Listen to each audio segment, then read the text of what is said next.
Hello guys, this is Dark Fox Sage 2 and we are back with our new fanfic, which is What If Naruto Flew from Konoha to Live with Temari Part 1. And if you enjoy this fanfic, then please press the like button and please subscribe to the channel. It motivates me to upload more fanfic like these for you all. Now let's start the fanfiction. Give the scroll to me, Naruto. Naruto, you can't let him have it. Uzumaki Naruto's mind was consumed by a torrent of conflicting thoughts and emotions as he turned back and forth between the two speakers. The first, Mizuki-sensei, was smirking down at him from a high tree branch, while Iruka-sensei, the second speaker, was pinned to the wall of a small wooden shed by several kunai, one of which was buried deep into his right leg. The whole day had seemingly gone from bad to worse. After failing his genin exam for the third time that morning, Naruto had fallen into a deep depression until Mizuki had come to him with a secret. He'd said that if Naruto managed to steal the village's scroll of secret techniques and learn them, he'd still be able to become a genin. He succeeded in getting the scroll, and then after practicing for a while, managed to master the first technique right before Iruka had shown up. For some reason, he'd seemed awfully surprised when Naruto had told him about Mizuki's special test. But now everything seemed to be falling apart. Listen to me, Naruto, Iruka begged while prying the kunai from his leg. Mizuki tricked you into stealing the scroll so he could take it for himself. The whole test was just a sham. Mizuki laughed. Don't listen to a word he says, Naruto. He's just scared. You can see it in his eyes. He pointed toward his fellow Chunin just to prove his point. He doesn't want you to have that scroll because he doesn't want you getting stronger. Naruto's eyes widened. What? He turned back to Iruka, who in turn was still glaring up at Mizuki. In fact, he continued.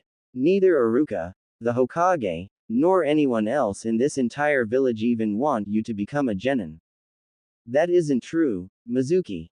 Iruka shouted. Oh, isn't it? He asked mockingly. Then tell me, Iruka, why has the final test for the genin exam these last 3 times been Bunshin no Jutsu when you know full well that it's Naruto's worst technique? That's not the reason. Mizuki gave him another mockingly shocked look. It's not. Well, what other reason could you have for continuously using Bunshin no Jutsu for the final test when there are several other techniques that could be used instead? Henge. Kuwarimi. Hell, we've even passed students for performing a simple Shunshin no Jutsu in the past. And here you will stand there and say that you have no ulterior motives for targeting only Naruto's weakness among all the students. Naruto could feel chills running up and down his body from the way the conversation was going. Iruka may have been harder on him than most of the other students, but he wouldn't have blatantly tried to keep him from becoming a ninja. Would he? The look on Iruka's face showed of barely repressed guilt. But, no, he still couldn't believe it. It was only yesterday that Iruka had taken him out for ramen. That had probably been the nicest thing that anyone had ever done for him in his whole life. Why would he do that unless he already knew that Naruto was going to fail his exam and was just trying to cheer him up beforehand? Naruto was thinking so much he almost missed the rest of the conversation that was still going on. The only reason I treat Naruto harder than the others is because he has the lowest marks in the academy, Iruka answered. I have to make sure that he's fully ready to become a ninja before I pass him or he'll just be in over his head. Mizuki suddenly turned very serious. And you're saying that it has absolutely nothing to do with your parents, Iruka? A look of pain washed over Iruka's face, while one of bewilderment appeared on Naruto's. Parents? What do I have to do with them? Don't say a word, Mizuki. Iruka demanded. You know the law. Law? Naruto wondered silently. Now there was some sort of law he didn't know about. Why was everything so confusing all of a sudden? Naruto could feel a headache, as well as a strange pain in his abdomen, starting to build. Naruto, Mizuki said quietly after a slight pause. How many times have you had to ask yourself, what have I done? What did I ever do to make an entire village hate me? I imagine it must have been many times, because we both know that their hatred runs much deeper than the results of a few harmless pranks, correct? Mizuki. Iruka shouted. Shut up. Mizuki spat. Why should Naruto be the only one left in the dark? Doesn't he deserve to know the truth? But the Hokage. You want to know the truth, don't you, Naruto? Mizuki asked, ignoring Iruka's continued pleas. The need to sort out all of the confusing thoughts in his head coupled with the natural curiosity of a young boy made Naruto immediately start nodding his head. Yes, tell me. I won't let you, Iruka yelled, sprinting forward and up the tree to where Mizuki stood. Mizuki watched, chuckling lightly as Iruka grabbed a kunai and slashed at his face. Before it could make contact, he blocked with a kunai of his own and sent a sharp kick into Iruka's injured knee, following it with a fast jab to his chin. The scar-faced Chunin let out a croak of pain as he lost his initial balance and tumbled unceremoniously to the ground. Iruka-sensei, Naruto called to his fallen teacher. He moved forward to see if he was okay but was cut off when Mizuki landed in front of him. He took a small step back before the older man placed a firm hand on his shoulder. Naruto, 12 years ago a nine-tailed demon fox attacked the village.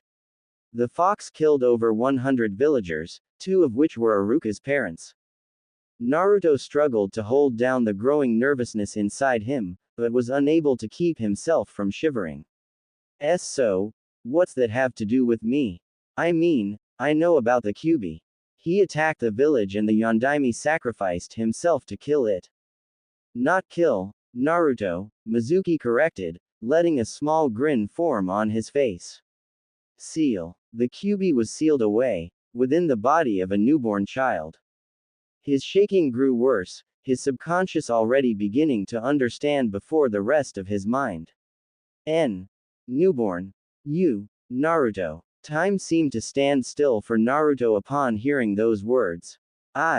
Demon. Realizing he didn't even seem capable of rational thought anymore, he simply turned his gaze to the ground below him, lost in a trance as all of the pieces began to fit themselves together. All the cold glares he received, all of the threats and abuse, both physical and emotional, and the loneliness. Without even thinking, he slowly reached up and placed his hand against his stomach, right where his ugly birthmark was. As much as he wanted to deny it, shout at the top of his lungs that it wasn't true, call Mizuki a liar, deep down he knew it was true. He was still lost in his stupor when Mizuki placed another hand on his other shoulder. I know it's hard to accept, Naruto, but now you know the truth. You carry the Kyuubi inside you. That's why everyone in the village hates you so passionately. That's why Iruka and the others don't want you to succeed as a ninja. And that's why, no matter how hard you work and how deeply you dream, you will never be made the great Hokage and be acknowledged by all your doubters, because no matter what you do, no one is going to see Uzumaki Naruto. All they're going to see is the container of the demon fox that ruined so many of their lives. Each word spoken felt like a knife wound piercing all over Naruto's body, the last part about not becoming a Hokage he felt right in the center of his heart. And that is also why, Mizuki continued softly, I now have to kill you. Before the statement had even registered, Naruto felt a sharp pain in his side as Mizuki kicked him with full force, sending him crashing into the trunk of a tree where he crumpled limply to the ground. A light chuckle escaped the throat of the white-haired traitor. He casually picked up the discarded forbidden scroll with one hand, and grabbed one of the giant shuriken from his back with the other. I can't say that you haven't been very helpful, monster. But I'm afraid that from this point onward you'd just be getting in my way. He began twirling the shuriken over his head. Enjoy your eternal hell, demon. He brought his arm down to let the shuriken fly, but was stopped when a recovered Iruka grabbed his arm, causing the shuriken to sail off harmlessly in the wrong direction. Stop this, Mizuki, Iruka begged, trying to keep all his weight on his one good leg. Why are you doing all of this? Mizuki glared at him in annoyance. For power, Iruka, more than the Hokage would ever allow me to possess. But if you wanted to die first so badly, all you had to do was say so. Pulling out another kunai, he made to slash at his former partner's face, but was countered by Iruka's own kunai. Unfortunately, Iruka once again left himself wide open for another attack on his damaged knee, which Mizuki capitalized upon, and Iruka fell to the ground again, clutching his leg in agony. Mizuki unhooked the second shuriken from his back and stood victoriously over his fallen comrade. I've been hoping for a moment like this for a long time, Iruka. Goodbye. Darkness. The sound of dripping water. A musty feeling in the air. He definitely wasn't in the forest anymore. Opening his eyes, Naruto took in his strange new surroundings. If he wasn't mistaken, he appeared to be in a sewer of some kind. Did Konoha even have sewers? More importantly, what had become of Iruka-sensei and Mizuki-sensei? The last thing he could remember was Mizuki saying he was going to Ki. Am I dead? He asked. He sure hoped not. What sort of afterlife involved a sewer? But on the other hand, it did seem to represent the way his life had turned out, he supposed. Unsure of what to do, he simply began walking through the dingy corridors, hoping that maybe they'd lead to some place a little less stinky. He didn't have to go far before he found himself standing before a gigantic rusty gate, which had a small paper seal attached to it. He was about to turn and walk the other way when he suddenly felt an enormous amount of power coming from the other side of the gates. He took a step forward and immediately fell backward when a large animalistic face appeared before him. Well, the creature growled. 12 years together and you finally decide to visit. Naruto stared up in awe of the thing before him. You're the. So I guess the secret's out, huh? It replied in what must have been a mocking tone. You may refer to me as Kyubi-sama, or just Master if you prefer. Naruto hung his head. Then it really was true. He could feel tears beginning to creep into his eyes, but fought them down and glared up at the demon fox. It's all because of you that everyone in the village hates me. The Kyubi snorted, an action that almost blew Naruto off his feet. Now that's hardly fair, mortal. Really, do you think I enjoy being trapped inside the body of a loudmouth weakling like you? If you want to blame someone, then blame the guy who stuck me in here. That guy, Naruto knew, had been the Yondaime, the person Naruto had admired for the majority of his life and one of the driving forces behind Naruto deciding to become Hokage himself. But all of the admiration he felt was now being rivaled by the sheer amount of bitterness he was feeling upon learning the truth about himself. Why had the Yondaime picked him? Was it more convenient since he didn't have parents or something? And just in case you're still curious, the fox interrupted his thoughts. We are still alive. And stop with all the self-pitying, it's pathetic, even for you. Besides, it's not like living with me inside you is without advantages. While the being alive part was comforting, Naruto was still growing angrier at the Kyubi. Shut up, Baka Fox. What could you possibly do that could help me? The Kyubi grinned in a way that made him look even more sinister. Perhaps a demonstration is in order. Naruto watched on as a wave of blood-red chakra began pouring through the gates and quickly began to surround his body. Hey, what are you doing? He asked in alarm. Just think of it as a temporary loan, human. My way of paying the rent, you might say. You'll thank me for it later. Naruto could slowly begin to feel himself returning to consciousness. The only thing left of the sewer was the demonic laughter of the Kyubi that faded away behind him. What in the? Mizuki muttered. He had been about to bring his shuriken down onto the body of Iruka, when out of the corner of his eye, he noticed a red aura coming from the body of the fox brat. Iruka, through the searing pain in his leg, noticed it as well. Naruto, he whispered. Naruto silently climbed back to his feet, turning a deathly and feral gaze to Mizuki, accentuated by his now red eyes and more defined whisker marks. Even his canine teeth and fingernails had grown longer and sharper. Neither Chunin moved as they watched the boy adopt an animal-like position on his hands and feet. Mizuki finally shook off his surprise and began spinning his weapon again. I don't know what you're up to, brat, but you're still going to die now. So saying, he sent the shuriken flying towards the boy. What happened next was too quick for the traitor to follow. In the blink of an eye, Naruto had jumped over the shuriken and sprung himself from the tree trunk behind him toward Mizuki. The next thing Mizuki felt was an explosion of pain as Naruto raked him across the face with his claw-like fingernails. He barely had time to cover his face and scream in pain before Naruto rebounded back and drove his foot into the back of his head, sending him into a dark and blissfully painless slumber. Iruka watched the entire exchange, all of which hadn't taken more than 10 seconds, with a look of horror on his face. He didn't know how it was possible, but he knew for a fact that this was not the Naruto that he knew. The eyes, the whiskers, the red chakra, they all told him the same thing. The Kyuubi had taken control of its host. Iruka was now staring at the monster that was responsible for killing his parents. After making certain that Mizuki was not getting back up, Naruto turned to check on Iruka, but froze when he saw him. Instantly, the red aura vanished and his body returned to its normal state. The look that Iruka was giving him was one of unmistakable anger and fear, just like he'd seen every day from almost everyone else he knew. But somehow, it hurt a hell of a lot more seeing it come from Iruka. Without a second thought, Naruto turned and ran into the forest. Iruka's eyes widened in shock.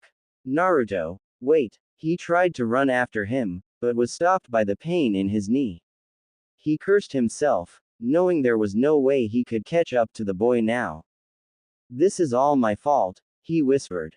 It was well past midnight when Iruka had returned with the scroll and an unconscious Mizuki. After the entire ordeal was explained to the Hokage and the rest of the shinobi that were present, the Sandaime had issued for everyone to comb the area for Naruto.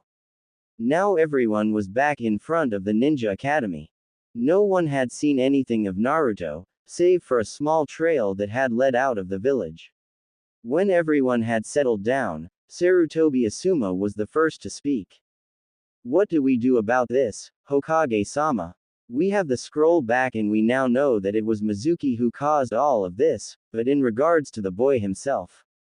A ninja standing directly behind Iruka grunted. Why don't we just leave him go? It'd save the village a lot of trouble. Without warning, Iruka turned and slugged the man in the face. He was quickly restrained by two others before he did further damage. You don't know anything about that boy, he shouted. You'd realize that if you ever bother to look at him and not just the thing that's sealed inside him.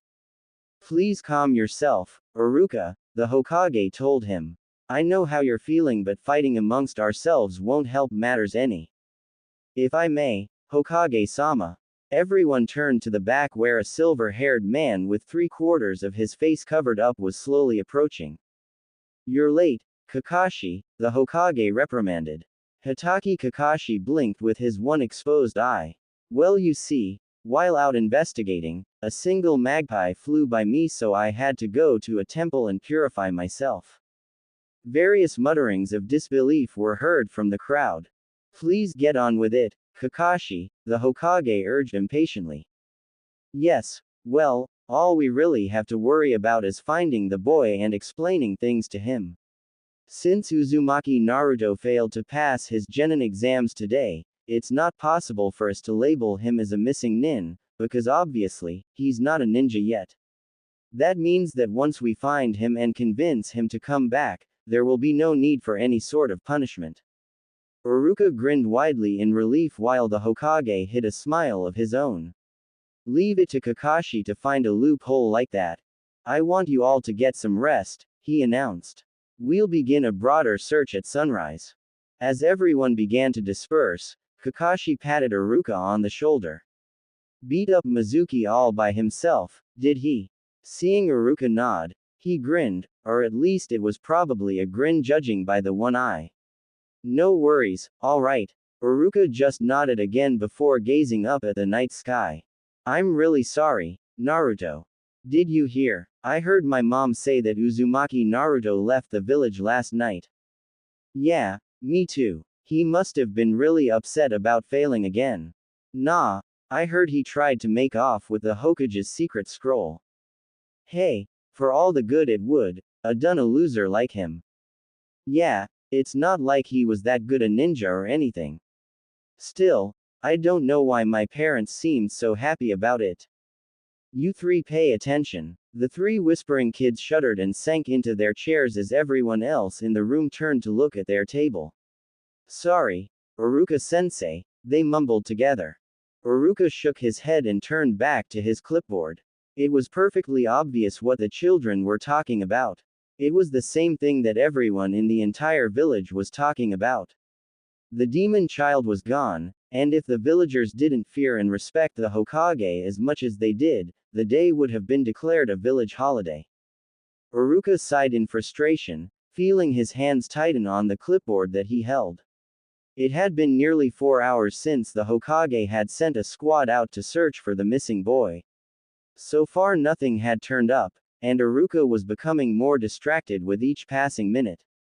He'd been finding himself checking the doorway almost every 5 minutes hoping to see someone dragging the rambunctious boy into the classroom like so many times before.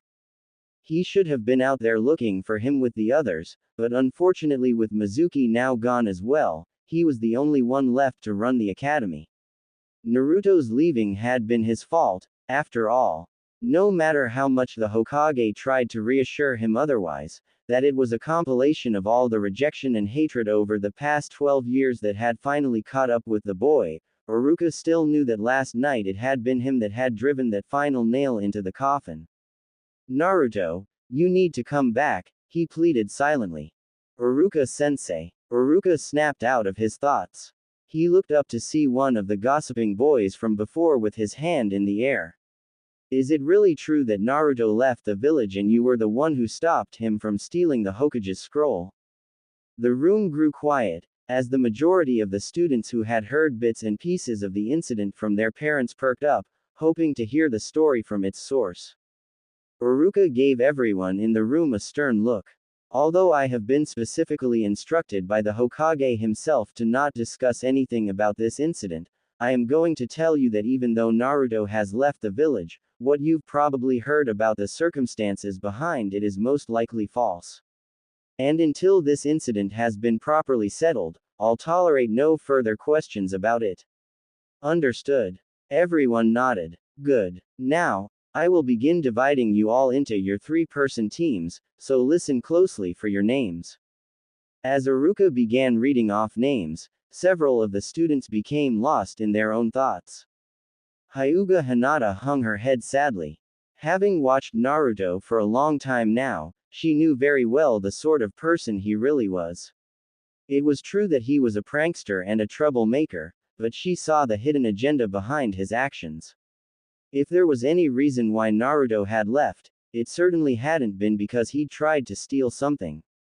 Inuzuka Kiba felt a bit disappointed. He never would have considered Naruto and himself real friends, but they'd had some pretty good times making trouble for Uruka-sensei together. He'd miss having another troublemaker around. The only thing that went through Haruno Sakura's mind was that she wouldn't be bothered by that annoying boy who wouldn't get a clue that she wasn't interested in him. At least she had one less person trying to keep her away from Sasuke-kun. To anyone else, Uchiha Sasuke remained as stoic and as broody as ever, but if one were to look extremely close, they might notice a slight furrowing of the prodigy's brow and a small darkening of his eyes. Guess if he's really gone that makes you the new Dobi, doesn't it, Shikamaru? Akamichi Choji teased between shoveling chips into his mouth. Shikamaru just rolled his eyes and sighed in a bored manner. Team 7, Uruka continued. Uchiha Sasuke, Haruno Sakura. Yada. Sakura cried victoriously while several other girls groaned in despair. Uruka frowned at the sudden outbursts and continued. And Nara Shikamaru. Shikamaru and Choji both looked downcast at finding out they wouldn't be on the same team. When they turned to each other, both forced grins onto their faces. Lucky you, Choji said.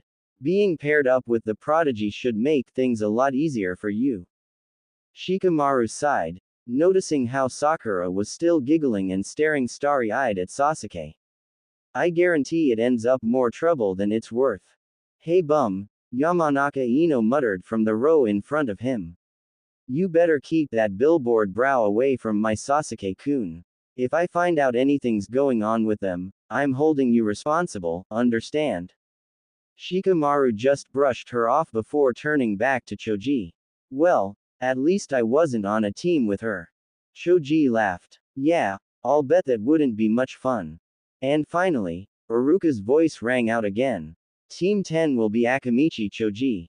Yamanaka Ino. Choji's head fell to his desk. Shikamaru gave him a sympathetic pat on the shoulder. And a Shizu Taro. Choji and Ino looked to the other side of the room, finding their new teammate sitting at the very edge of the room, idly picking his nose.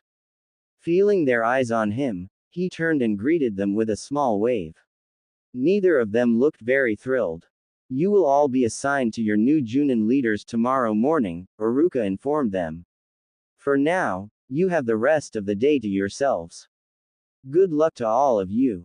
A few hours later in the afternoon, the Sandaime sat in his office, busying himself with his stack of paperwork when a knock at his door snapped him out of his actions. Enter, he called. The door opened, revealing Shiranui Genma and Namiyashi Rado. What do you have to report? He asked them. The two men saluted and Genma spoke first. Well, Hokage-sama, I'm afraid to say that we've all run into a slight complication in regards to the Kyuubi boy. The Hokage kept his face neutral and cleared his throat to make sure his voice remained level before speaking. What sort of complications are we talking about? Did you find Naruto? The two Junin rubbed the back of their heads in discomfort. Well, here's the thing, Rado said cautiously. The two of us and the others followed the boy's trail for a few miles, when the trail that he was leaving suddenly split off in different directions. Sarutobi frowned. Split off. They nodded. What does that mean, exactly? Well, most likely the boy figured out that the village would be sending people after him, and to throw us off, he created a few cage buncheons to create additional trails for us to follow, hoping it would give him additional time to get away, Rado explained. Impossible. Genma shrugged. I admit it seems strange that a kid like him would be able to think up something as smart as that, but I don't see any. That's not what I mean. Sarutobi said a little louder than intended. Just yesterday Naruto failed his genin exams because he wasn't able to create even one successful buncheon. I watched it myself. Now you're telling me that he's capable of creating cage buncheons. At least 10 at once, actually, Genma informed him, shrugging again. We tracked down a few of them but they all vanished the moment we approached them. The cage buncheon no jutsu is one of the techniques from the scroll that he took last night, Rado commented while rubbing his chin. To learn a Junin level technique like that in the span of about an hour is unheard of. The fact that it was a boy who's not even a genin and was able to make so many of them at once should be, by all accounts, absolutely impossible. What exactly are you thinking here, Rado? Sarutobi asked. The Junin was silent for a few moments, trying to decide how best to approach the subject. Well, Hokage-sama, it's just, well, you remember what Uruka told us last night? How the boy seemed to change when he beat Mizuki. He said he had a red aura and was acting like an animal. Combine that with the fact that he's mastered a technique that should normally take the average ninja a minimum of 3 days to learn in just hours, and I have to wonder. You're thinking that perhaps the Kyuubi has somehow taken control of Naruto? Sarutobi finished for him. Both Junin nodded, causing the old man to sigh. I'm not ready to start jumping to such conclusions yet. Not until I've had a chance to see it for myself, at least.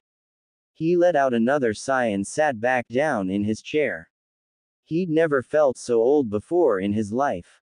Do you have any idea where Naruto might be headed? Genma distractedly played with the Senbon needle in his mouth, pushing it from side to side with his tongue. We checked 6 of the 10 paths that the boy left, all of them coming up blank. The remaining 4 led east, northwest, southeast, and southwest. We have no borders to other countries to the east and southeast, so unless he took one of the western trails, he'll probably remain in the fire country. But if he did go west, he could be halfway to Suna to Iowa or anywhere in between by now, Rado pointed out. Sarutobi couldn't help but look miserable, realizing just how easily this could have all been avoided. But there was no sense dwelling on the past. Instead, he'd have to work on making Naruto's life more pleasant from here on out. Of course, he still needed to be found or else there'd be nothing to do for him. I'd like you and the others to use the rest of the day to continue searching for him. Search as fast as you can, because if he leaves the boundaries of our country, there won't be much we can do.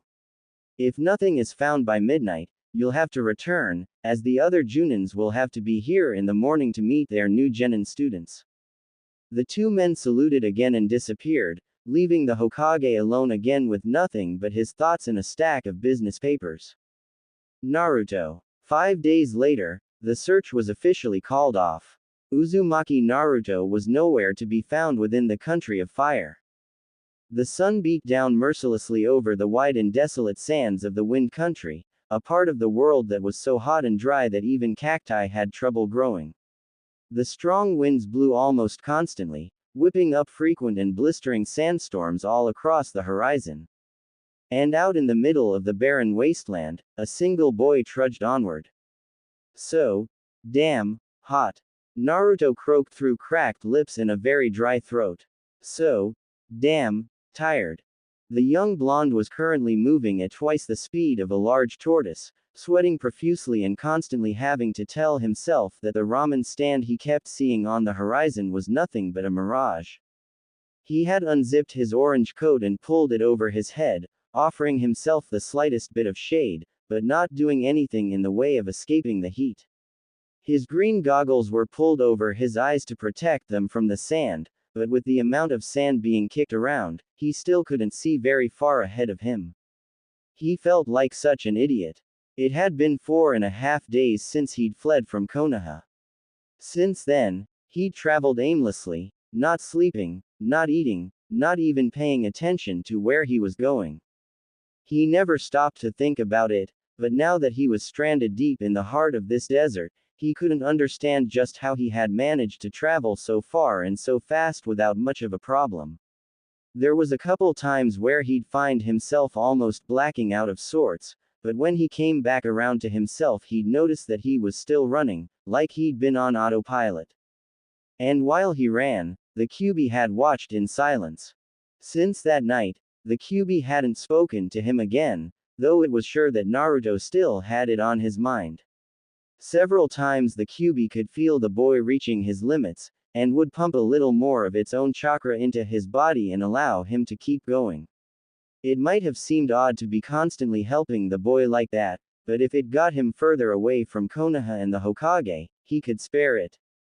However, the Kyuubi now had more important matters on its mind. They had first come across the massive ocean of sand around midnight, long before the sun had risen. It had been freezing then, but it was now mid-afternoon, and the boy was beginning to show signs of heatstroke, which was very worrisome for the fox. There weren't many things that he couldn't protect his host from. Poison he could neutralize, viruses and diseases were a little more difficult, but it was still no problem getting rid of them either. Unfortunately, there was nothing the demon fox could do in regards to regulating his host's body temperature, and that meant that if Naruto didn't find some shelter from the heat really quick, there would be severe problems. Boy, he said, hoping to get his attention. There was no answer. Hey, mortal, he shouted a little louder. Shut up, fox, Naruto panted. I'm not speaking to you. Don't be so stubborn, human. You need to get us out of this desert, or at least find some shade or something. Naruto growled. And just where would you like me to go, Baka Fox? He weakly swept his arms around to gesture towards the surroundings. There's nothing but sand, as far as I can see. Well, that's your fault for not paying attention to where you were running then, isn't it? The fox snarled. Look, if you don't get out of this sun real fast, we're both going to die. Yeah, So what? Naruto demanded. It's not like anybody is gonna miss either of us. That may be well and good for you, brat, but I'm not going to die here. Just shut up. I'm tired of. Naruto's vision began to blur. Hey, don't you dare pass out. Not gonna pass out, Naruto whispered half a second before falling face first into the scorching hot sand. And the QB was left uttering several loud obscenities. Hua, another boring mission. I stand off to the side and watch with the others while my little brother kills 18 armed A-ranked ninja without even trying. And to think, 3 years ago I thought being a ninja would be a little more fun. These thoughts belonged to a young teenage girl who was currently walking through the desert with 3 males, 2 of which were young, about her age, and another who was several years older. The girl wore a tight-fitting purple outfit with a skirt that ended slightly above her knees. Her blonde hair was pulled back into 4 short ponytails, and she was currently shielding herself from the rays of the sun with a giant fan held over her head. Off to her left was a boy dressed completely in black, looking completely unfazed by the blazing sun that was beating down on him. His face was covered in purple markings and he carried a large, bulging object wrapped in bandages on his back. In between them was a shorter boy with red hair and thick dark marks around his aquamarine-colored eyes. He was also carrying a large object on his back. In his case, it was a large sand-colored gourd. Although none of the travelers were looking particularly happy at the moment, this one seemed to give off an aura of hatred that made his companions want to not walk too close to him. Behind them walked the older man, who had 2 red lines along his right cheek and a white cloth pulled down over the left side of his face. We're only a few miles from Suna, the man informed them. Once we report to Cage-Sama, I'd like the 3 of you to proceed to the training grounds. I'll meet with you there later to discuss our next mission. The girl and boy in black both nodded, while the redhead walked on like he hadn't heard a word the man had said. The girl silently went back to musing. It was great that they were receiving so many missions recently, but it was honestly getting more and more difficult to get excited about them anymore. She glanced over at her little brother. Ever since Gaara had become the official 3rd member to their team, it had felt like she'd barely been needed at all. She could have gathered information from enemies, but quite frankly, both Gaara, with his 3rd eye ability, and Kankuro, with his hidden and disguised puppets, were better at that than she. And planning. Oh sure, she was best qualified and would love to do it, but with Gaara on the team, who needed plans? All the boy had to do was find the target and they would all be dead, or tortured for information and then dead, without the slightest of efforts. She knew that Kankuro felt the same way about the lackluster parts that they played on missions. If it wasn't for the fact that they both needed to come along to calm Gaara from one of his mood swings, their younger brother could have done every single one of their missions to date by himself. It was infuriating and depressing, not to mention quite damaging to the Kunoichi's ego, to witness her youngest brother showing her up again and again. The redhead, Gaara, seemed to feel his sister's eyes on him and turned to her. "What do you want?" he said in what had to be called a growl. Temari felt that all too familiar chill run down her spine at the way her brother glared at her. "And nothing. Just spacing out, I guess." She smiled reassuringly, hoping that he would buy it. At this stage in her life, she was pretty certain that her brother couldn't read minds, but one could never be too certain around him. Gaara just snorted and turned away, making Temari breathe a little easier. She really did love her brother. Unfortunately, he also scared the ever-living shit out of her, which made for a lot of possible counseling issues that she might have to look into one day. They all walked in silence for a few more minutes before Kankuro stopped abruptly. "Hey, Baki-sensei," he said, catching the others' attention. Baki had already stopped as soon as Kankuro had, having almost walked right into him. "What is it?" Kankuro pointed off into the distance. "That orange thing over there, it's not a mirage or something, is it?" The others followed the direction that he was pointed, and through the swirling sand, all could make out the figure of what appeared to be a person lying face down in the sand. Should we go check, Baki-sensei? Temari asked. Why bother? Gaara questioned, sounding annoyed. It's probably just a corpse. Baki grimaced. It wouldn't do to just leave someone there if they're still alive. Temari, Kankuro, investigate, he commanded. The siblings nodded and took off. Gaara stared after them before walking off again. I'm not waiting for you then, he announced. Baki just watched his youngest student walk away before moving to catch up with the others. Upon reaching the fallen person, Temari knelt down and pulled off the orange jacket from over its head, revealing a young boy with untamed blonde hair, wearing a pair of green goggles over his eyes. She gently reached down and turned him to his back, being wary as his skin was already bright red, telling her that he had been there for at least an hour. What's the verdict? She heard her brother ask. The kunoichi placed 2 fingers to the boy's neck, feeling a faint but steady pulse. He's still alive, she confirmed. But he'd most likely suffering from sunstroke. We need to get him to a hospital if he's going to live. Lifting his head up and cradling it with her arm, Temari slowly pulled off the goggles from his eyes.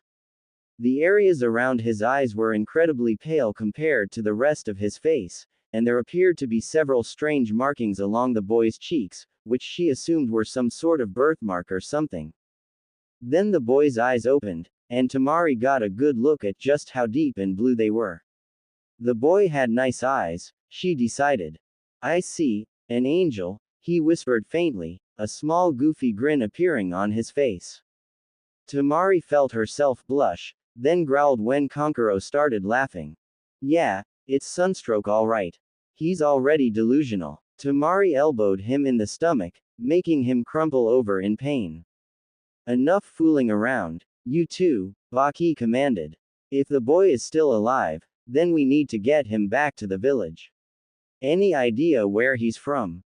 Temari shrugged. He's not wearing a shinobi headband.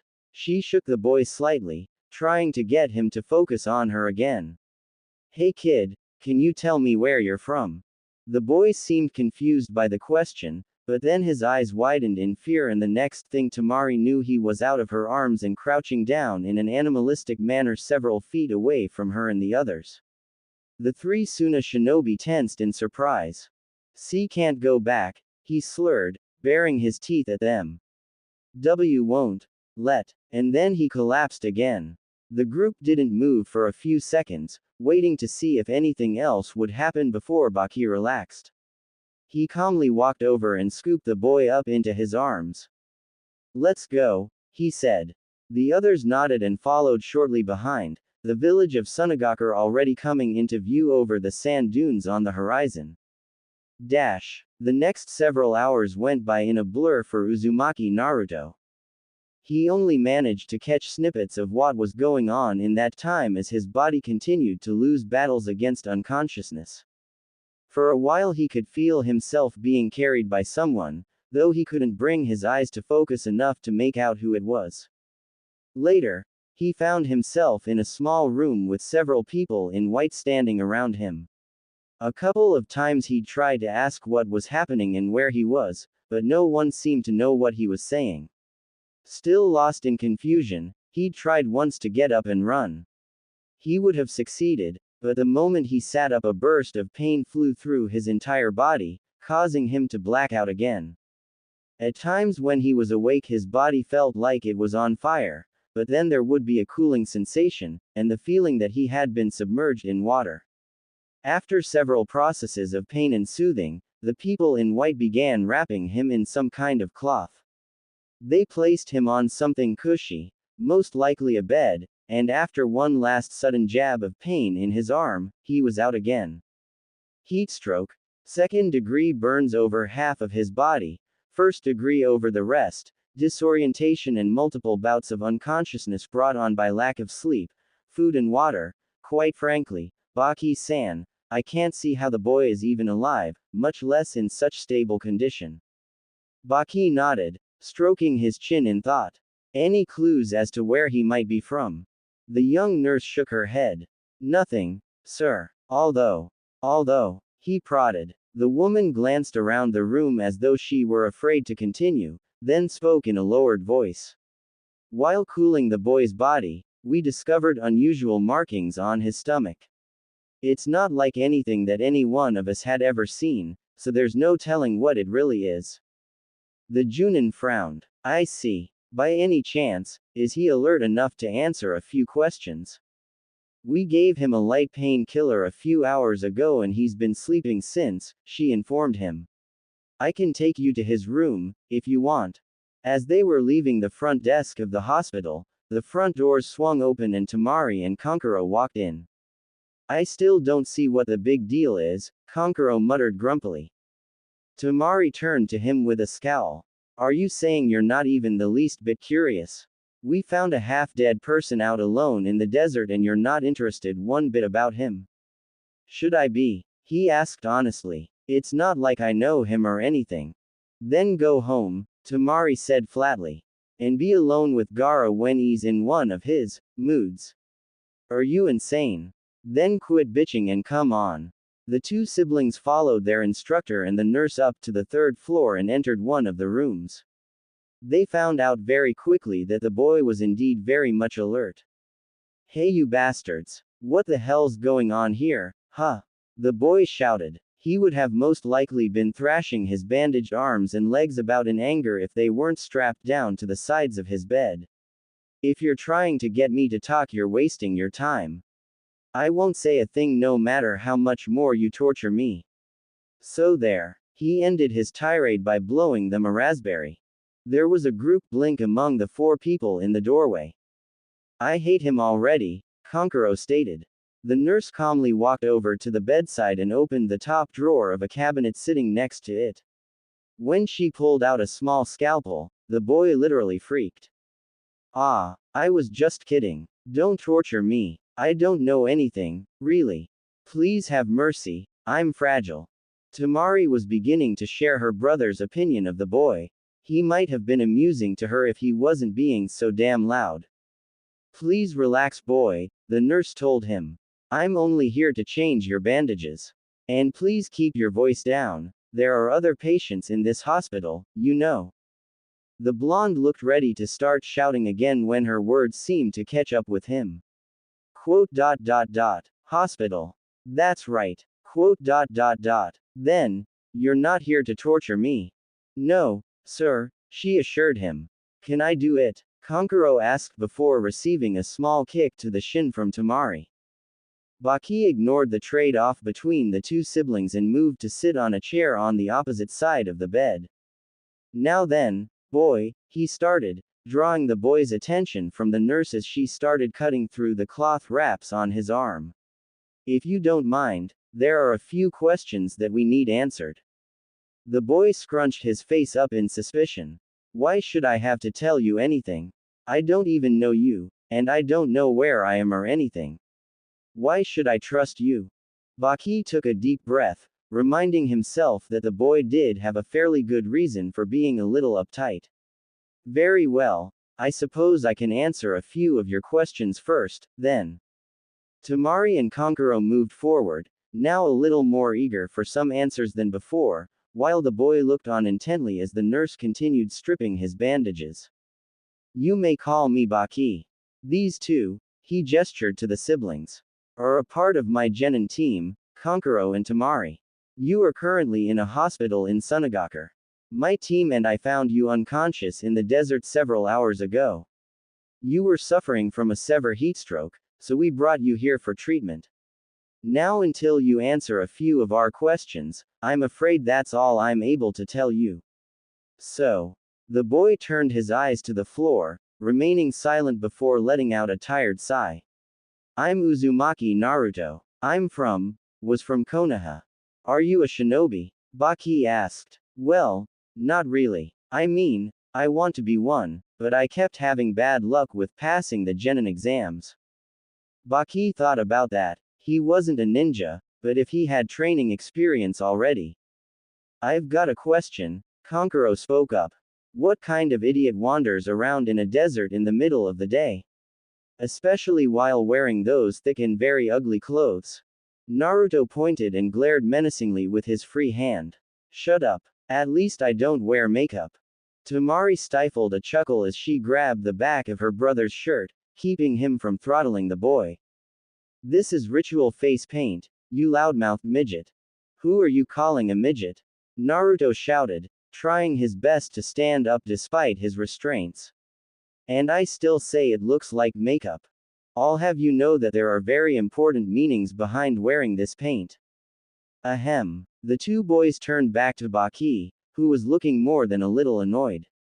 Sorry, sensei, Kankuro mumbled while Naruto settled for grinning and scratching the back of his head in embarrassment.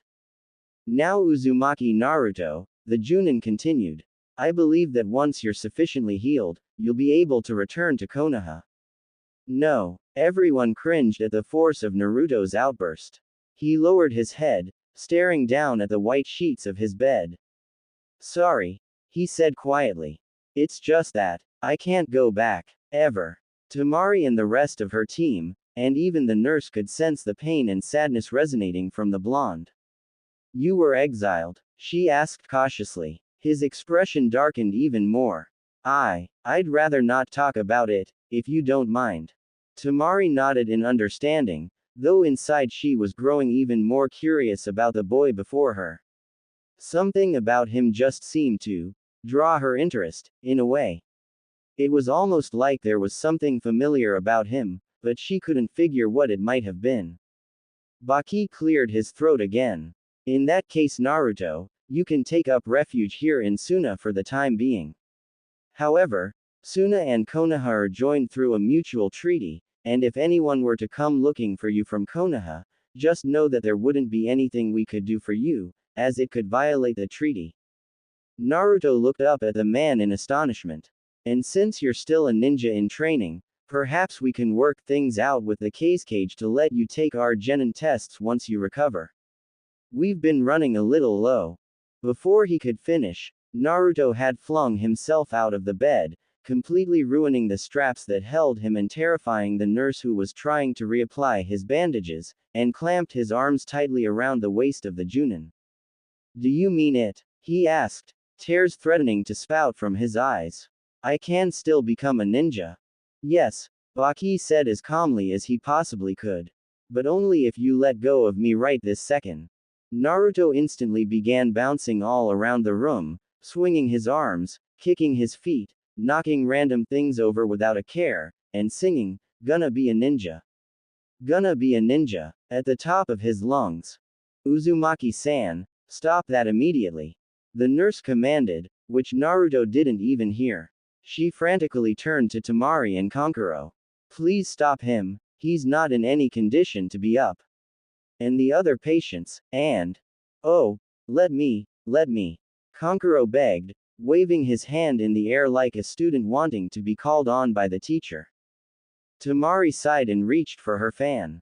Don't waste your energy. I'll do it. But, the puppet master tried to protest. Who's the big sister around here?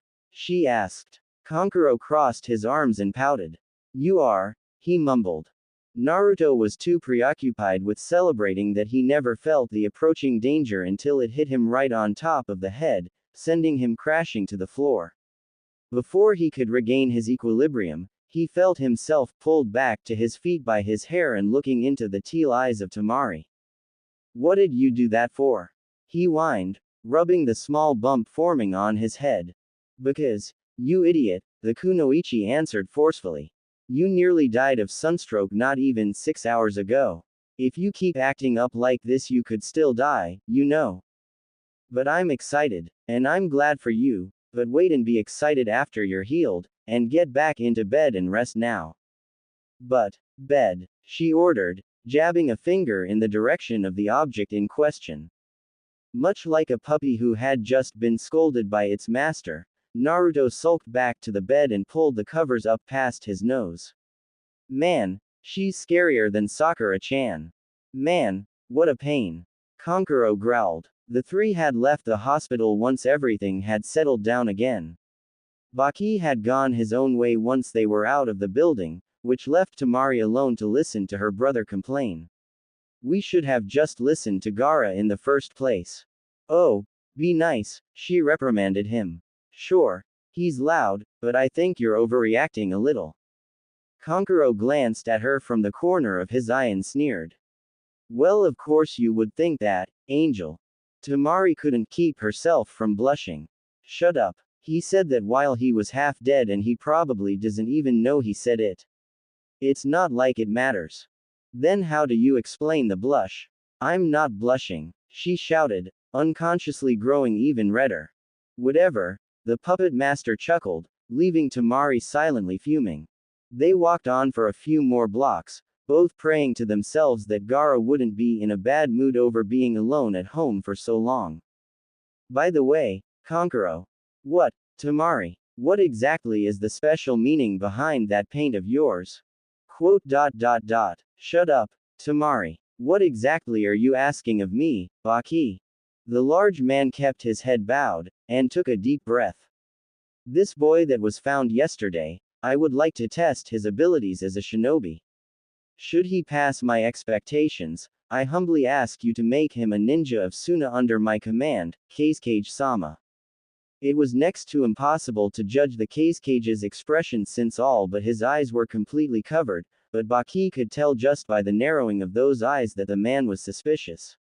Quote.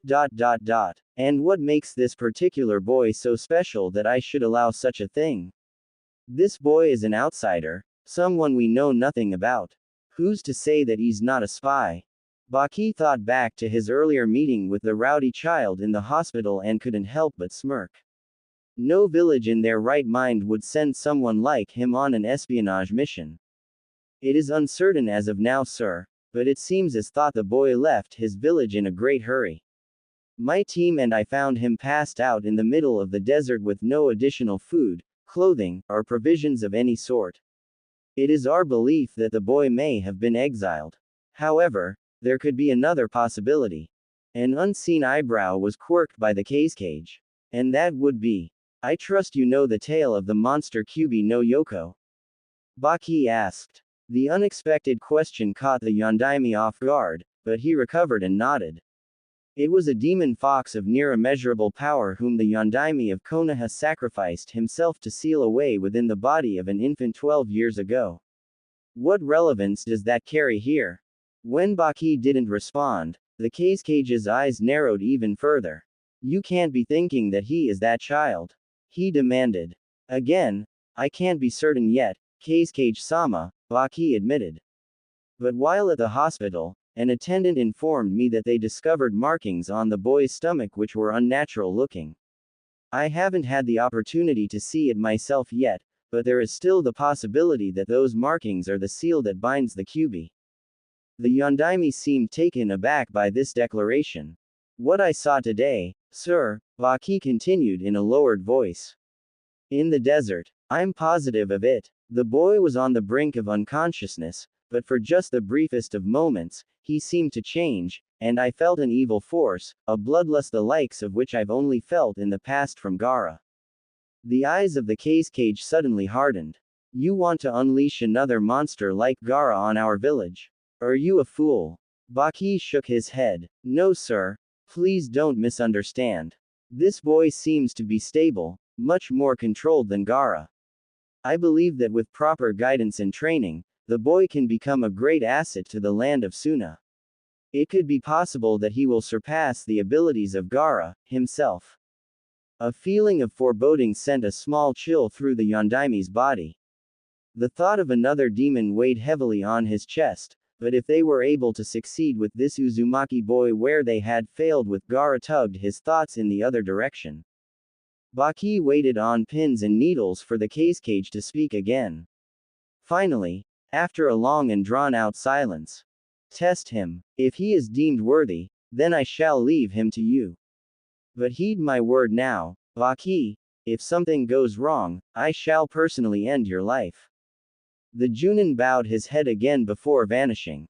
It was mid-morning and already Temari was bored. It seemed to be the case more often than not these days. She could usually keep herself busy with missions and training, but when there was a lack of the former and the rest of the team wasn't around for the latter, she would often find herself at a loss for what to do. Temari needed a new hobby, of that she was certain. Botany was fine, but could only hold her interest for so long.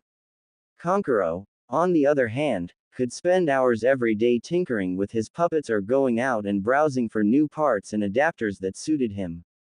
Gaara had his activities as well, though it also seemed that he could be completely content with doing nothing but sit on the roof all day and night. She knew for a long time now that she wasn't like most girls in the village. Where village girls and other kunoichi could be found all the time at the local clothing and beauty shops, Temari never really felt the need. Not to boast, but she looked just fine no matter what she wore, with or without makeup, if the occasional glances from passing boys were any indication. Of course none of that really mattered anyway, since it had been years since she'd had any real sort of interaction with any boys her age. Even if there were some who were man enough to overlook the fact that she was Gaara's sister, all of the male shinobi that were around her age were pathetically weak, and the one thing that Temari looked for in a prospective boyfriend was that he be able to keep up with her, either physically or mentally. But thinking like this did nothing but depress her. Sighing, she stood up from her bed and walked out of the room. She found the stairway that led up to the roof of their home. Opening the door, she was unsurprised to find Gaara sitting on the ledge of the roof, looking out over the village at nothing in particular. Gaara, she called as she moved to stand next to him. The redhead turned stiffly and leveled a flat stare at her. What do you want? He asked bluntly. Just wanted to let you know that I'm going out for a while, so you'll have the house to yourself until me or Kankuro get back, she told him casually as she crouched down a few feet away from him. The empty stare didn't waver. Fine. Temari mentally drooped. She had been trying since she was 8 years old to get Gaara to come out of his shell and open up to her a little more, thinking that maybe if he did that he might gain a little bit of stability to his life. Years later, however, it seemed that such a thing was a lost cause. She decided to try again, anyway. Have you eaten yet? She asked. I can bring something back for you. Gaara turned back to gazing out at nothing. Nothing sweet. Temari smiled. Sure thing. She stood back up and, on an afterthought, reached over and ruffled the boy's hair a little. Unfortunately, the unexpected contact caused him to flinch and a thin veil of sand began appearing around his body. Temari immediately pulled her hand back as though it had almost been bitten by a cobra. Her friendly, big sister mask slipped and was replaced by one of sadness mixed with fear. Sorry, she whispered. I'll be back later, okay. Then, not waiting for a response, she jumped from the roof and didn't look back until she was more than a block away. Gaara was still not looking at her. For a while, Temari simply wandered the streets of the village with no set destination in mind. She eventually reached an area of town that served chilled soba, which was quite a hit with the inhabitants of the desert town. Stopping at the stand, she ordered an native bowl, then ordered a special bowl for Gaara. It cost her most of the pocket money she'd brought, but Gaara, unfortunately, had some expensive tastes. Better safe than sorry, she always said. As she walked back to the house, she walked by the hospital and happened to remember the boy from yesterday, Uzumaki Naruto, if she remembered correctly. She stared down at the small wrapped box in her hand, then up at the building in front of her, then back down again. Ah, what the heck? She decided. 10 minutes shouldn't hurt. I just hope Gaara isn't starving. A door cracked open, and an eyeball could be seen peeking through the opening. It looked left, then right, then up and down, before finally determining that there were no ambushes waiting on the other side. Slowly, the door creaked open further and a heavily bandaged boy slunk into the hallway. He hadn't taken 2 steps when he heard someone coming. In a flash, he was crouched down underneath a metal gurney with a long white sheet pulled down to conceal him from the approaching person. It had seemed like a wise move, until he realized that the person was now starting to push the gurney down the hallway, forcing him to crawl on hands and knees along with it so as not to be exposed. Moving in such a way was no easy feat while so heavily wrapped to begin with, but with the repeated zigging and zagging through various hallways that the gurney was going in, he had to believe that the person either had no idea where he was going, or already knew that he was under there and was punishing him for leaving his room. When it finally stopped and the man began walking away, he cautiously raised the sheet and glanced out. Everything seemed to be clear again. Now all he had to do was figure out where in the building he was and find the exit before anyone noticed that his room was empty. Uzumaki Naruto grinned at his small measure of victory. And people said he couldn't cut it as a ninja. Ha, well screw them. Here he was, trapped and isolated deep within enemy lines, and already he was practically home free. No one would be able to stop him now. Going somewhere. He froze. That voice seemed familiar for some reason. Very slowly, he turned around. Oh crap, he said before he could stop himself. It was that scary girl from the night before, standing directly in front of him, arms crossed, foot tapping, and a not-so-friendly sort of glint in her eye. Not good. Well, the girl in question prompted. Naruto swallowed hard. Bathroom. The girl quirked an eyebrow in skepticism, which sent a shiver through Naruto's body. It was insane. He hadn't known the girl for more than an hour total and already she scared him more than any girl he'd ever known back home. Granted, aside from Sakura, he really hadn't known any of the other girls all that well anyway. You wouldn't be planning on leaving the hospital before you're completely healed, would you? She asked in a voice that was way too casual sounding to be sincere. But I am healed, he insisted, flexing his arms as if to prove it. I'm feeling fine. I'm a really fast healer. Not that fast, you're not, she replied. You were 10 feet from death's door when we found you yesterday, and let me tell you something, kid. She reached over and placed her hand firmly on his shoulder. I'm not always known for doing favors for people. So when I actually go out of my way to help somebody, that somebody better damn well appreciate what I've done for them and not do something stupid that might make me regret helping them in the first place. Do you understand? Naruto nodded adamantly. Absolutely. Temari, was it? The girl looked slightly surprised that he'd remembered her name, but nodded nonetheless. I really appreciate you helping me and everything, but I swear I'm all better now. And I have to go train more so I can still become a genin, because if I don't, then. Naruto, Temari interrupted calmly. Do you see this large fan on my back? Naruto blinked at the odd question. He examined the long black fan carefully. What about it? How much do you suppose it weighs? 50 pounds. He guessed. 55 actually, but close enough, she said. Now then, do you have any idea what I might possibly use this big, heavy fan for? Naruto was beginning to sweat, which had nothing to do with the fact that the hospital wasn't air-conditioned. Keeping yourself cool. Actually, Temari said, pulling out a much smaller paper fan from her pocket. That's what I use this fan for. And if you don't get back in that room and stay there until the doctors tell you otherwise, I'm going to use this fan to make sure you stay there even longer. Alright. With no other alternative than to surrender, Naruto grudgingly was led back to his room by the fellow blonde. Once he was back in his bed, she set Gaara's box of noodles on the table next to the bed and took a seat beside it. Good boy, she said, patting him softly on the head. She got a small chuckle out of the sour look he gave her in return. I'm not a dog, you know, he grumbled. And what are you doing back here anyway? Temari sniffed and leaned back in her chair, crossing her arms and legs. I was in the area and thought I'd see how you were, okay. It's not like you'll end up with any real visitors out here in Suna, right?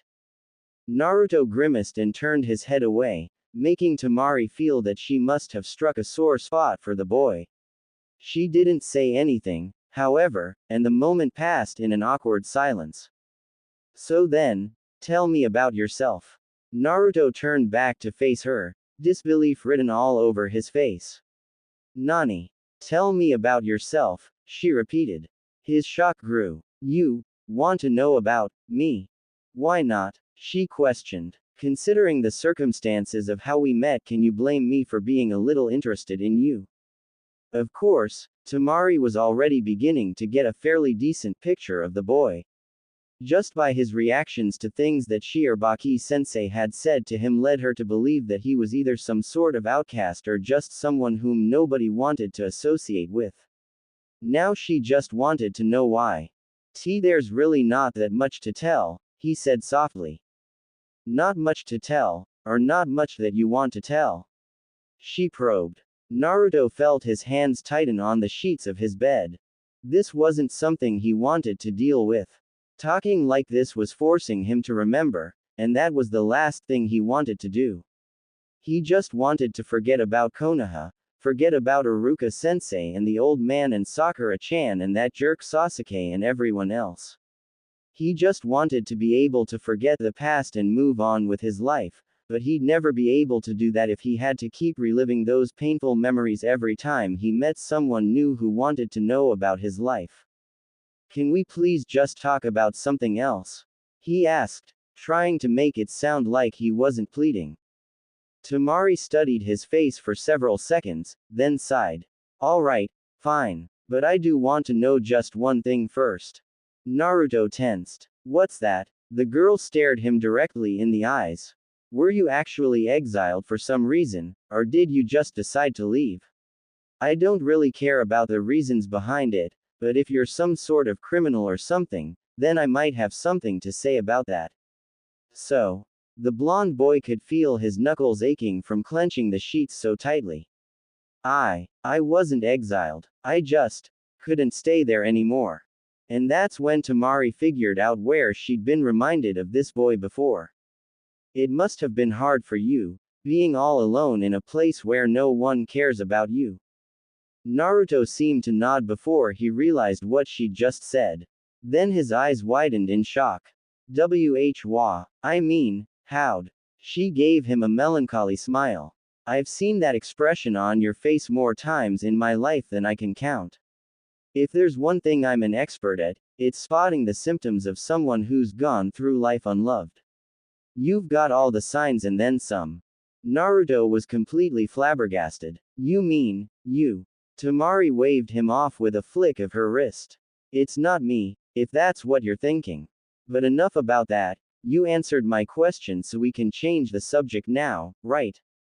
Naruto was actually finding himself no longer wanting to change the subject, but while he could admit to being a little dense sometimes, he wasn't so thick that he couldn't tell that Temari no longer wanted to discuss the issue, so he let it go for now. Stretching his face into his signature fox-faced grin, he said, so that brother of yours, does he buy his own makeup or just use yours? So caught off guard was Temari that she nearly fell off her chair. For as long as she could remember, no one in Suna ever commented on Konkuro's face paint, most likely because they were smart and feared what might befall them if they did. Still, she couldn't help but laugh. You're something else, kid, though with that kind of talk you probably won't last long out here in Suna. Naruto flung his sheets back and stood up boldly on his bed.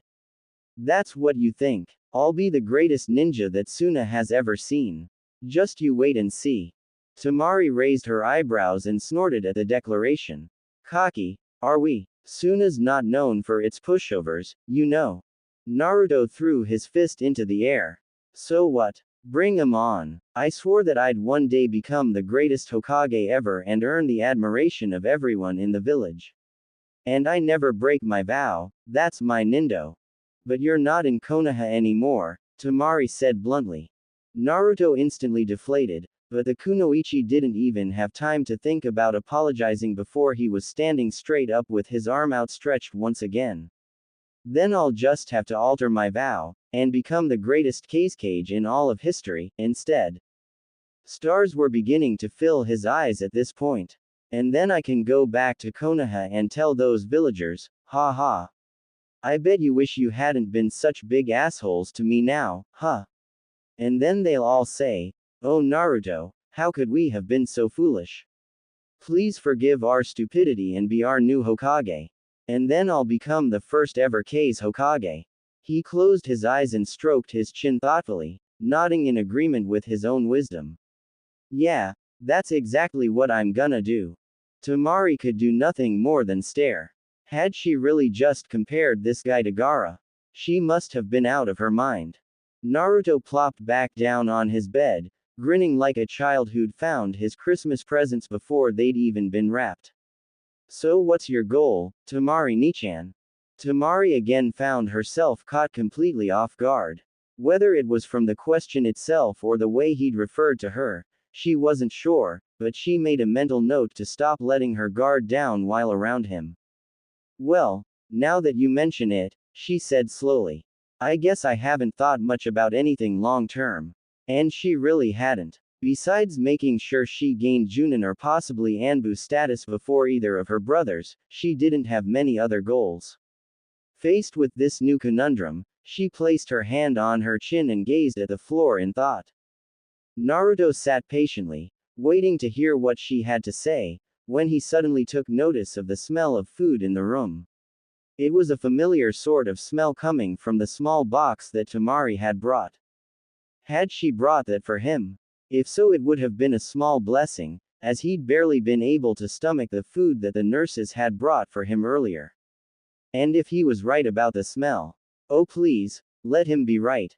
Temari growled in frustration. For the first time in her life she'd realized that she had no idea what she intended to do with her life outside of being a ninja. Damn, now this was depressing. Ew, she heard. This ramen is all cold and weird looking. Gross. She frowned. That's not ramen, baka. It's so oh my god you're eating Gaara's lunch. She screamed in wide-eyed horror. Naruto, with bowl and chopsticks in hand, and a single noodle hanging limply from his lips, blinked. Nani.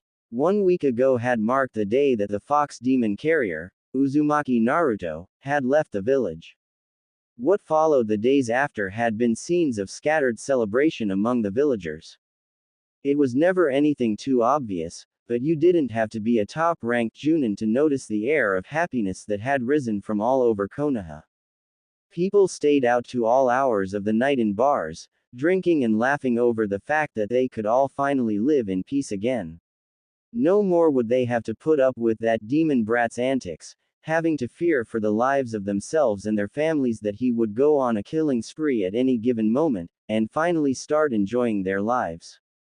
This was the general consensus, anyway. But there was a significant amount of people who failed to share the joy of the others. For one, the owner of the Ichiraku ramen stand and his daughter were already starting to see the beginning of hard times. It had been well known that Naruto had always been their best customer, but even they didn't realize just how great he had been for them. Since Naruto's departure, they hadn't even been making a quarter of the amount that they'd used to. They hadn't had many other regulars before, but now it seemed like people were avoiding the place altogether, as if going there might somehow bring the boy back. Even worse was the case with Hyuga Hinata. Every one of the members of the Hyuga family could see a distinct difference in her. Where she had been a below-average ninja in their eyes before, she was now downright terrible. Her sparring matches against her sister Hanabi never lasted any longer than a minute. Her focus was completely off, and she seemed to have lost all motivation in even being a shinobi. None of them even considered the connection between her skill downfall and the disappearance of the fox carrier, and so were trying to find anything to point their fingers at that might be the cause. A few concluded that it must be the genin team that she had been put in. Perhaps her teammates were somehow clouding her judgment, or her sensei wasn't pushing her hard enough. Others questioned the actions of Hiyashi. The Hyuga clan was not known as a very affectionate bunch, but some of the more sympathetic members felt that it was Hiyashi's overbearing harshness toward his daughter that had led to the loss of any confidence she might have once had. These comments were met with open disdain from the head of the Hyuga clan, as he claimed that he had treated Hinata no differently than Hanabi, and she was turning out just fine. If anything, the last week had caused Hiyashi to become even colder to his eldest daughter. The disappointment and scorn that he had shown in the past was now in full force, so much so that Hanabi had started going out of her way to try comforting her, though no matter how much she tried she couldn't get Hinata to open up and say what was really bothering her. Her team had tried similar tactics with similar results. Not even Kurenai could figure out a way to bring Hinata out of her depression. And as the days went on, the genjutsu expert was beginning to seriously doubt Hinata's future as a shinobi.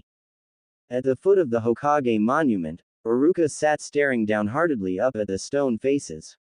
He'd been there for a few hours now, coming just as soon as classes had ended, just like he'd been doing for days. Villagers and shinobi alike knew not to bother with him at times like this, which was why he was rather surprised to hear the sound of approaching footsteps behind him. He shifted himself to face the newcomer. "Iruka," the man greeted. Iruka grimaced. It seemed it was that time again. "Good afternoon, Hokage-sama," he said flatly. Sarutobi moved over to stand next to Iruka, leaning heavily on his walking staff. He let out a groan as he lowered himself into a seated position. Iruka began absently playing with one of his kunai, twirling it on his finger and then scraping at the ground with it. Several minutes went by in silence before Iruka couldn't take it any longer. "Is there something you wanted from me, Hokage-sama?" Sarutobi took several puffs of his pipe, and then blew a small smoke ring straight up into the air. "You're doing it again, Iruka." "Doing what, sir?" "You know what, Iruka," the old man told him. "You're blaming yourself for something that isn't your fault. Just like you did before." "How can I not blame myself, Hokage-sama?" Iruka demanded, driving his kunai into the cement next to him. "If I had just let go of my stupid hate for what Naruto had inside of him and started acknowledging Naruto himself, this might not have happened." The scar-faced Chunin stared at the deep crack created by his weapon and breathed a heavy sigh. "There were so many things that I could have done differently for him." Sarutobi shook his head. "There were plenty of things that all of us could have done, Iruka, including myself. But sir, nobody in this entire village really took Arashi-sama's words to heart, you see," he interrupted. "Naruto was meant to be the hero of Konoha for being used as a sacrificial container without even given a choice. Instead, everyone who didn't outright scorn the boy simply ignored him altogether. I wasn't much different, I'm afraid." Iruka remained silent, signifying Sarutobi to continue. "I think back now, when Naruto first left that orphanage, I shouldn't have allowed him to live on his own. If I had simply taken him in myself, or possibly found someone else who would be willing to do the same, how much better would he have turned out? He could have gotten the attention and guidance that he so desperately needed." The two fell into silence again. "Isn't there anything more we can do?" Iruka wondered out loud. Sarutobi shrugged. "We've already concluded that Naruto is no longer within the boundaries of the Fire Country. The odds of finding him anywhere else at this point are all but non-existent unless some word of him reaches us. We also can't forget that there are other people outside of our village who know about the Kyuubi. If someone were to find Naruto and discover what he is, well, I'm sure you don't need to be told what could happen then. But can't we?" Sarutobi held his hand up to silence him. "However, there's one thing that we can do." The Sandaime paused again, taking another long puff of his pipe. Iruka was getting the feeling that the Hokage was doing it on purpose to torture him, but he held his tongue. "Currently, we are bound through a signed peace treaty with Sunagakur and the Land of Wind. The chances that Naruto is actually in the Wind Country are slim, but if I were to send an envoy to the Yondaime Cage, perhaps he will agree to send a search team for us." The look of renewed hope on Iruka's face was enough that Sarutobi hated to finish his thoughts aloud. After all, even if Naruto had ended up in the Land of Wind, there was no telling if he would be in Suna, what condition he would be in, or even if he was still alive. Chances were just as likely that he'd ended up in the Land of Rain, Sound, or even Earth, which would cause serious problems given the general relationships they shared. He also had to think of a convincing story to give to the Cage, who no doubt would decline sending his shinobi out to search for one missing boy unless there was a very good reason for it. Forcing himself back to his feet, Sarutobi grasped his staff and glanced back up at the monument. I'll send someone out at dawn tomorrow. Thank you, Hokage-sama, Iruka said, giving him a deep bow of gratitude. The Hokage chuckled. You make it sound like I'm only doing this because you want me to, Iruka. I certainly can't speak for everyone else, but I honestly believe that it's been far too quiet around here this past week. Iruka nodded. I agree, Hokage-sama. You idiot. Are you trying to get me killed? Temari shouted in manic hysteria while furiously shaking Naruto by the front of his orange jacket. I don't know what you're talking about. Naruto cried, forcing out one word at a time with each forward snap of his neck. Temari managed to calm down enough to stop shaking the boy, but still kept a tight grip on him. That soba you ate was lunch for my brother, Gaara. I promised him I'd bring food home for him, and if I don't he's gonna. She shivered just imagining what he might do. Naruto struggled unsuccessfully in breaking away from her. Frankly, he was now at a loss. Just as he was starting to think the girl was an okay person to be around, she now looked like she was ready to throw him out a window. The fact that his room had no windows made him even more worried. Don't you think you're overreact? I'm not overreacting, she screamed. There's no such thing as overreacting when it concerns Gaara. He's cruel, ruthless, bloodthirsty, and those are his better qualities. I don't even have enough money with me to buy him anything else. She gave him several more rough shakes. Why'd you have to eat it? I'm sorry. I thought it was for me, honest. Why would you think that? Temari questioned, still looking halfway delirious. Naruto began poking his index fingers together, looking about to pout. Well, you brought it here and set it down next to me and it smelled really good. Heaving a mighty sigh of despair, Temari dropped him to the floor, fell onto the bed and buried her face into a pillow. Naruto briefly entertained the idea of running while she wasn't looking, but changed his mind. Even if she was scary, and quite possibly a little unstable, he still couldn't just leave with her upset like this. But, just to be safe. Temari felt like crying, and if it wasn't for basic pride and the fact that she had never openly cried in her life, she probably would have. How could she possibly express to the boy just how much danger she could very well be in over something that would appear so insignificant to anyone who didn't know Gaara? There were only a few simple rules for someone like Temari to live by. Those were, don't piss off Gaara, and if for some reason you do piss off Gaara, do everything in your power to make things better. She had promised food for Gaara, and now she had none. This was going to piss off Gaara. She had no money and so was unable to buy him anything else. This was not going to help make things better. Temari was screwed. Unless. She heard and felt the bed move as Naruto sat himself down next to her. You know, Temari-ni-chan, I'm pretty sure it's not as bad as you think. I mean, I don't have a brother, but if I did have one, and he let someone eat my lunch, I don't think I'd be that mad. Well, maybe if it had been my limited edition premium blend ramen that I'd been saving for special occasions I'd probably beat him up, but.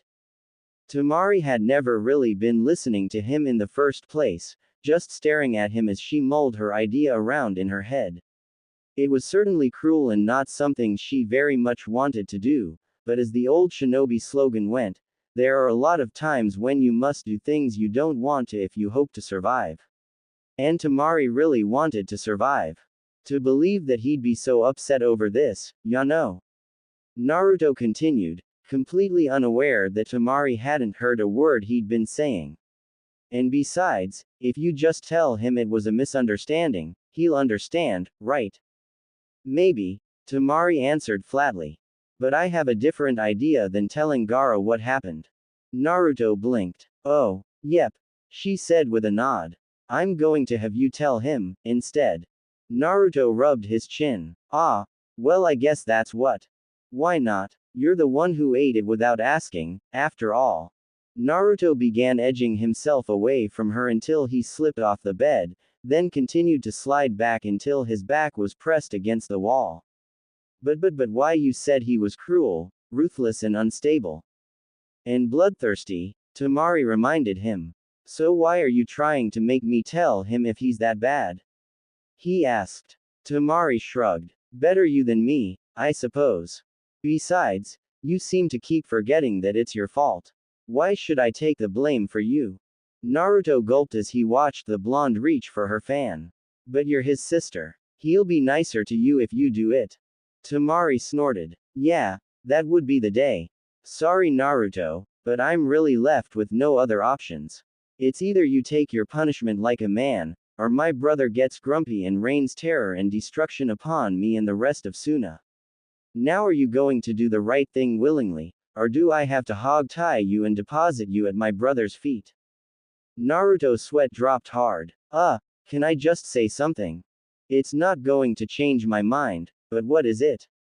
I have money. I don't. What? Naruto shakily pulled out a small green frog-shaped wallet and held it up for Temari to see. Hey, you can have some if you want. For a second, Temari didn't respond at all. Then before he even knew it, Naruto was again being lifted off the ground by his shirt and the money pouch had been ripped from his hand. You dumbass. Why didn't you mention that before? I was having a conniption here, damn it. The blonde boy attempted to apologize, but suddenly felt his body shifting into a different position. It took him a moment to realize what it was. Temari was now hugging him, apparently out of sheer relief. This is great, she cried. Now Gaara won't even have to know and no one has to die. Too tight, Naruto squeaked out, right before disappearing in a puff of smoke, leaving Temari clutching at nothing in his absence. The kunoichi stared in shock at the place where Naruto had just been standing. She looked all around the room, but saw no trace of him. Then she noticed something even more disturbing. The money pouch had disappeared along with him. Meanwhile, the real Uzumaki Naruto had just about reached the front door of the hospital. Thank Kami for Kage Bunshin, he thought to himself. When Temari had first started freaking out about him eating the soba, he'd felt that it was definitely time to leave. So the moment Temari had buried her face in that pillow and taken her attention off of him, he'd created a clone and silently slipped out the door.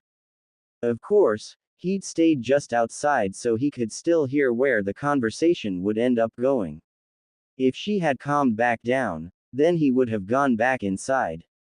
But when he heard her talking about handing him over to her unstable brother, he felt the time was right for a strategic retreat. Whatever happened after that didn't matter, just so long as he got away before she noticed. Man, just when I think I have people figured out, he muttered as he pushed open the door. He had only taken a single step outside when he felt the building shake from a terrifying roar that sounded a lot like someone screaming, Uzumaki. The fox boy shuddered. Damn. Kankuro walked along the sandy Suna road at a leisurely pace. A large sack was slung over his shoulder, and a small white box was gripped in his hand. Today was turning out just great. He'd managed to find the perfect piece needed to upgrade Karasu. He hadn't had to mess with his deranged brother or his bossy sister all day, and he'd made 4 children run away in fear just by walking up to them and saying, "Boo." Life was good. Reaching into his box, he pulled out a stick of yakitori and began munching on it happily, completely oblivious to the world around him. So oblivious, in fact, that he barely managed to move out of the way as an orange blur ran by him.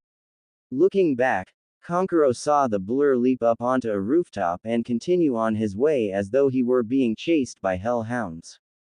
Little punk, he grumbled. You just feel lucky that you caught me in a real good mood, alright? Whatever Kankuro might have done was lost to the world, however, as at that moment a second person ran by.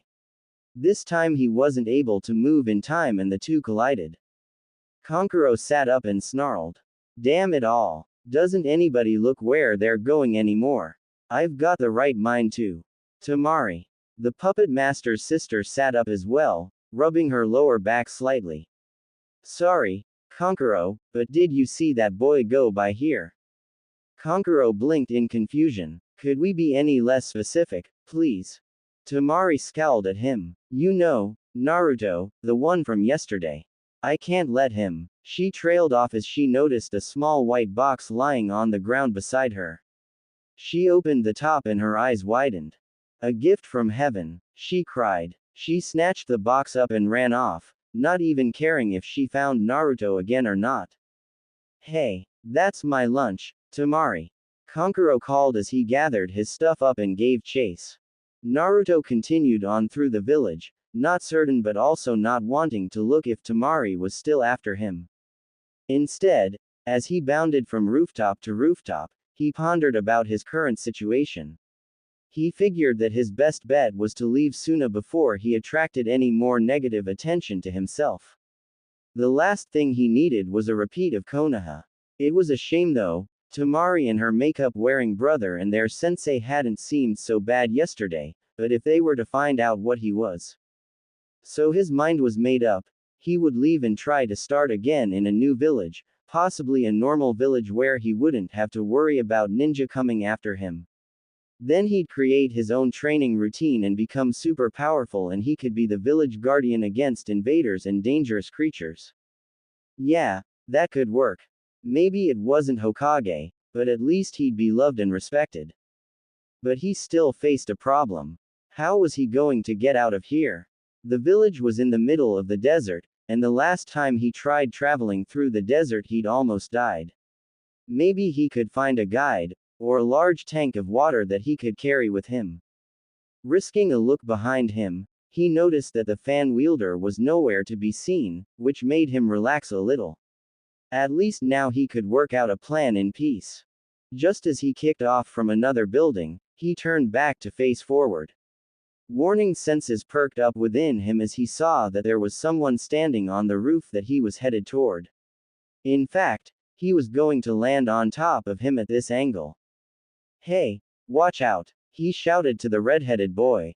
The boy didn't move or even look like he's heard him. Panicked, Naruto began flailing his arms and legs around in a vain attempt to change his mid-flight course. When he realized it wasn't helping, he squeezed his eyes closed and awaited the impact. When the impact did come, it wasn't anything like Naruto thought it might have felt. Instead of colliding with a relatively soft body of another human, he felt a much more forceful contact, like he'd jumped into a cement wall or something. The force of the collision dizzied the blonde, causing him to fall hard onto his backside. He shook his head a little to clear his vision, but found himself staring at something peculiar, to say the least. Sand? He questioned in disbelief. But it was true, there really did seem to be a small wall of sand before him that most certainly hadn't been there a second ago. Hesitantly, he reached forward to touch it, but pulled back as the wall crumbled away to nothing and he found himself staring up into the pale face of the boy he's almost hit. Naruto jumped back to his feet, rubbing his slightly sore face as he studied the boy before him. The boy might have looked a bit comical if he didn't have such a mean look on his face. He didn't seem to have any eyebrows, but he did have some sort of thick, dark rings all around his eyes, making Naruto think of a panda, or a raccoon or something. The two boys stared at one another in silence, one with a piercing glare, the other with an apologetic grin. Sorry about that, Naruto said, rubbing the back of his head in embarrassment. I wasn't really looking where I was going, and I didn't see you there, so my bad, okay. The redhead continued glaring, making Naruto all the more uncomfortable. Something about this guy seemed to make his skin crawl. Are you here to help me prove my existence? The boy asked. Naruto tilted his head in confusion. What does that mean? The boy reached up and pulled the cork from the giant gourd on his back. Sabaku Q.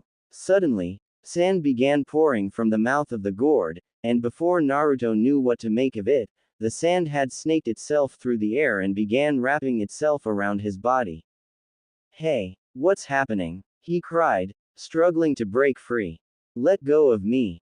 But it was no use, as the last thing Naruto saw before the sand consumed his entire body was the gleam of evil in the eyes of the boy. As Naruto struggled to break out of his prison, the Kyuubi stirred. Lifting its head, the fox inhaled deeply. It had long ago managed to block out the rancid stench of decay and mold from the sewers that it was trapped in, but now a new, yet more familiar scent was reaching him. A feral chuckle that could have easily been misinterpreted as a snarl escaped the Kyuubi's throat. So, you're that one. Hey, weak as ever, I see. No fun for me here. And with that being said, the Kyuubi laid its head down and went back to sleep. Gaara was doing his own evil laughing as he slowly raised the fool trapped in his Sabaku Q higher up into the air.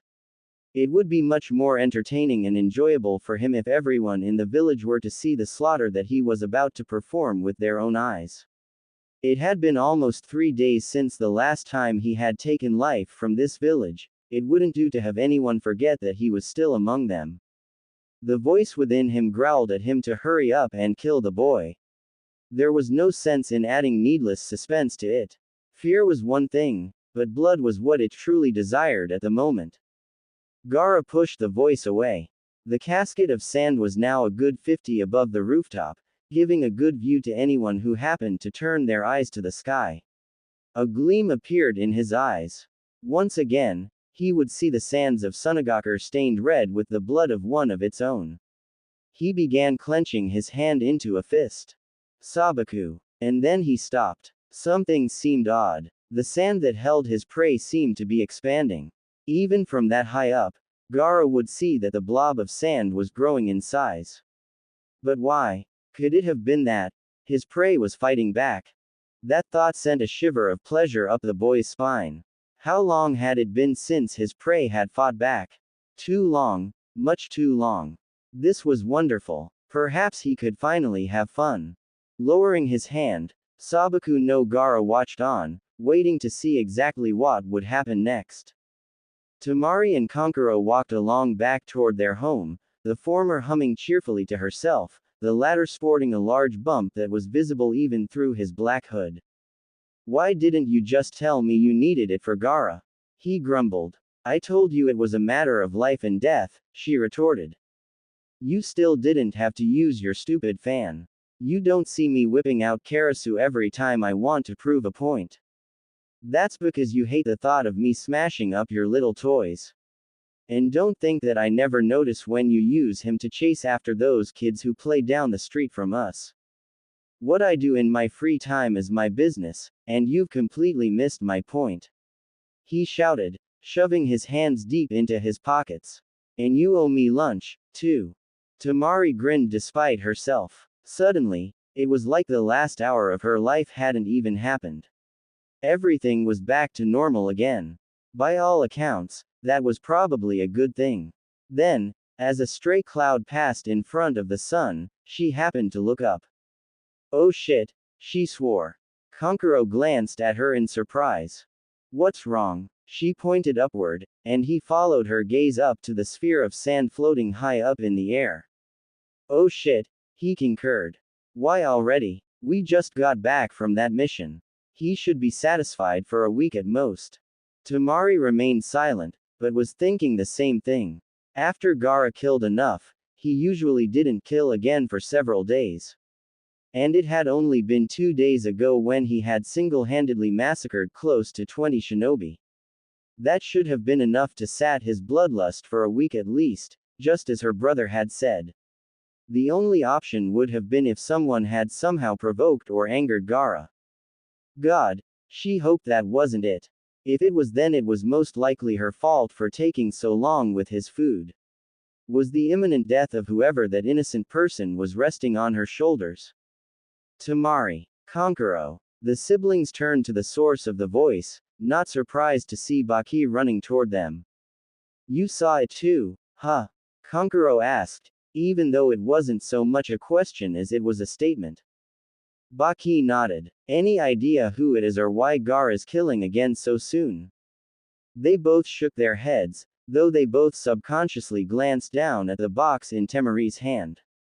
Baki let out a distressful sigh. Nothing we can do then except wait for him to calm back down.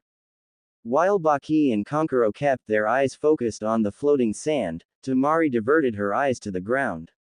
She, herself, had already killed several times in her life, but it had always been during missions, against people who knew how to defend themselves. Somehow, watching Gaara do the same, no, even worse things to innocent people like this would almost make her feel ill. She waited, not sure what for, just some sort of signal that the carnage might be over. What she got was a noise of interest and confusion from Kankuro and Baki. Curious, she looked back up just in time to see the sand explode. Only this time, unlike every other time she had seen it, the sand had exploded outward rather than inward. And what she saw after that was, "Oh, my God," she uttered. "What in Suna's name?" Baki demanded.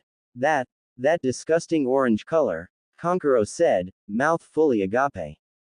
"Don't tell me." Gaara's eyes widened in wonder as the sky above him began overflowing with orange-clad people. 2, 8, 19, 37, 71, 115, and still they kept pouring out until finally he couldn't keep up with counting anymore. They landed all around him, on the roof with him, on the surrounding roofs, all along the streets between them. When the last clone landed, Gaara felt himself resembling a small island within an ocean of orange. One of the Narutos stepped forward, breathing deeply and visibly sweating from the exertion of creating so many clones. He faced Gaara, bearing his longer than average canines at him. "I've had a lot of crap happen to me in my life," he informed the Sand Nin. "Especially in the last week alone. But something like this, don't think I'm gonna just let this go. I don't know what your problem with me is, but if it's a fight you're looking for, then I'll be more than happy to kick your raccoon-eyed ass." If Gaara felt any intimidation at the challenge at all, he hid it incredibly well. In fact, he was grinning from ear to ear, and not in a very friendly way.